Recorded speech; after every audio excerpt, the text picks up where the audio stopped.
اور ایک دوسرے کے ساتھ منسوب ہو کر رہنا اور بات ہے۔ وہ ڈاکٹر خان پڑھائی کے معاملے میں بڑے لائق فائق ہیں اور انہوں نے اپنی اعلیٰ تعلیم 5 سال سے کم مدت میں مکمل کی، جبکہ عام طور پر طلباء اس کے لیے 7 سال کا عرصہ صرف کرتے تھے۔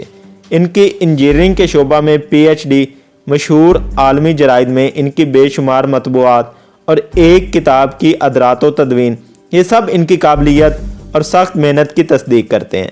جب میں اپنے کام سے فارغ ہو کر گھر واپس آتی تو یونیورسٹی سے واپس آ چکے ہوتے تھے اور عموماً رات کا کھانا اکٹھا ہی کھاتے تھے۔ وہ جو کچھ کل تھے آج بھی وہی ہیں، یعنی انتہائی قدردان شوہر۔ جب آپ دونوں والدین بنے تو آپ کے کیا تاثرات تھے؟ 2 سال تک مختلف طبی علاج معالجہ کے بعد جب ہماری پہلی بیٹی پیدا ہوئی تو ہم دونوں بے انتہا خوش تھے۔ اس وقت ہماری شادی کو 5 سال ہو چکے تھے۔ میں ہر شخص کی طرح بڑی متفکر تھی کہ آخر گود ہری کیوں نہیں ہوتی۔